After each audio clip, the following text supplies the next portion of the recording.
Good morning and welcome to the last day of the new year. For those that are in the southern hemisphere, that's what it is right now, and for those in the northern hemisphere, you're nearly there, you're nearly to the last day.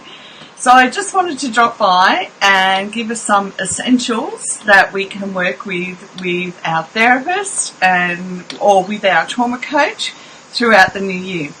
Now, grab a pen and paper or grab your phone to take some notes on, because what's important to do is have the notes there, because when you've experienced complex trauma, memory sucks, okay? It's just not there, and it's something that we work towards regaining. So grab whatever you've got available for you. And then as we sit and connect into what's the next thing, what's the one next thing that I want to take steps towards understanding and building strategies into my life, and look, even working with memory around to increase memory and look, so much more. Complex trauma is complex because there is so much involved. And we just take it one step at a time, but we also need to do it in relationship. The healing, the recovery comes in relationship, and if that's with our therapist initially, that's great. And if we have people around us that are happy to be involved in our recovery, then that's even better as well. So for today, let's just grab our list up so that I stay on track. One of the most challenging parts that I've found is order. So I do up the infographics so that I can help retrain my brain to stay in order. Okay, it's really, really important is the order. And when we've had childhood developmental trauma, order is not something that will come naturally to us, because our brain developed basically back to front than what somebody who had secure attachment and secure family, etc., did. And that's okay. If you need a visual of how our brain developed from childhood trauma, let me know and I'll stick one down below. So the first thing that is essential for 2019 is breathing. One of the most essential things that you can do for yourself in regards to breathing is build an awareness around how many times a day you hold your breath, okay? It helps because as you build the awareness around how many times you're holding your breath, you can then begin to understand and get a sense of when you're disassociating. You can build an awareness of when you've lost time and so much more. One of the key things that I picked up in the Trauma Master Series that I'm doing is that when you're in bed, I didn't put sleeping on here, that's okay, and your mind's going around and around and around, breathe out for 5 seconds and continue on every outward breath to breathe out for 5 seconds. And what it does is hook you back into the vagus nerve and everything that's going down there, because that's where our stress response is. And we need to, once we start breathing out, we're hooking into that, and so we can calm everything down that's happening internally and in our brain as well. And I know it works because I actually do 5 seconds in and 5 seconds out, and I started doing that for 1 minute every night 5 years ago, and it works. And at first it feels really awkward because we're not used to breathing like that at all, but then science proves that we need more oxygen in our blood, and when you work out how many times a day you're holding your breath, you come to understand why you need more oxygen. And as you do this, it definitely helps healing of the brain, okay? So, and helps our sleep as well. So if breathing is your thing, just make a note around breathing, and remember, when sleep can be improved, or the getting to sleep can be improved by breathing out for 5 seconds. So you hook into the brain where you need to, and it will help you come down and into calmer states. All right. Now, mindfulness in trauma recovery is we want to use presence, we want to use emotions, and we want to use the body, okay?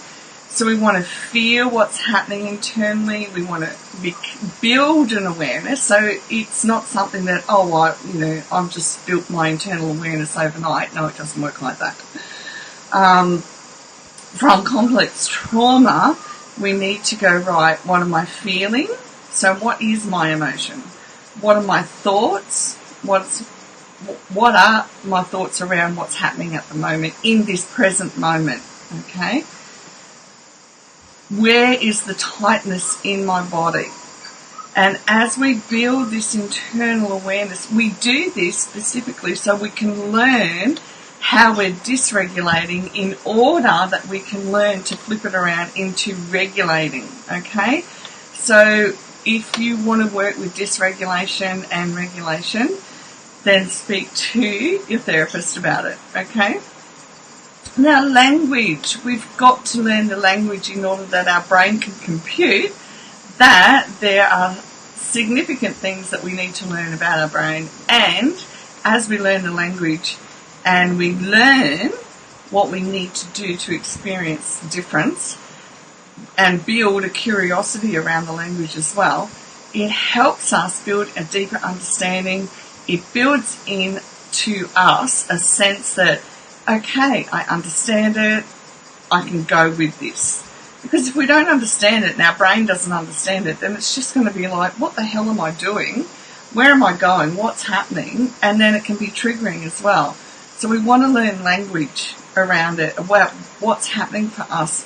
And I've found that the greater the language I have, the easier it becomes to understand. Not only is it not my fault that my brain goes off at the drop of a hat, it's also something that I can begin to overcome. Alright? Now, self-awareness. Self-awareness gets a bad rap in some areas of the community. Self-awareness is not being aware of who I am. Okay? Let's just get that out on the table. Self-awareness is becoming aware of the system that I've created internally that creates the order in my life or the disorder. And as we build an awareness around that system, it becomes easier, more conscious of what I can do to change that system or what order I need to learn in order to improve my internal system. Okay? Now, one of the things that I've become aware of recently is that I need to build more awareness around my internal system in regards to my body. Okay? So I've done a lot of the emotional understanding, the emotional system and my thought system, but I want to do more around my body in this coming year. Self-talk. One of the most challenging things to do is to listen to your thoughts so that you know what you're saying to yourself about yourself. And I've actually had a couple of shocks this year that some of my self-talk was like bullying myself, and I went, no, that's got to stop. So it's really important, because when we were children and we were in that overwhelming situation, we developed a self-talk in order to be able to cope with that situation, but that self-talk doesn't serve us as adults, okay? It's not the truth. I don't have to bully myself. I'm a very kind and competent person, so I just have to go, no, I'm not bullying myself. What is it that I would like to do? What am I choosing to do? Instead of saying, well, you better do this or else. No. Compassion, kindness from our heart for ourselves, we happily and readily give it to other people, but we need this year to put our focus on being soft and gentle in our heart for ourselves too. Okay? Attachment is a very, very big part of complex PTSD recovery, and understanding our different types of attachment is really helpful. Grab hold one book that's really good for understanding attachment. So I've just got paperwork everywhere at the moment because of study. So grab hold of Pete Walker. I'm getting confused. Grab hold of Pete Walker's book.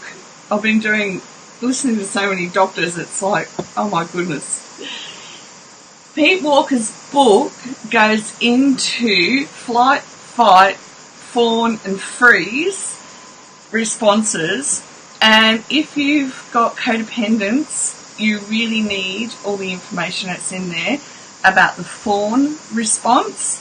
I really relate to it, I understand it, and what it does is has given me language around what I need to observe, what I'm doing, what I'm thinking, what I'm processing, in order that I stop fawning, which means that I'm always listening to everybody else. Fawn means literally that I listen to everybody else in order that I see how I need to react or respond to a situation. And we do that as children to keep ourselves safe, okay? So I'm in the process of not doing that anymore. But I needed the deeper understanding in order that I could identify the different parts of it. And Pete Walker's book will gives you that deeper understanding. Now, this is something that I've come across in my new learning, and I just want to grab the infographic for you. It's on my page somewhere. Or maybe it's not. Sorry. That's that one. Okay, window of tolerance. You know what's going to happen, don't you? As soon as I finish, I'm going to find it.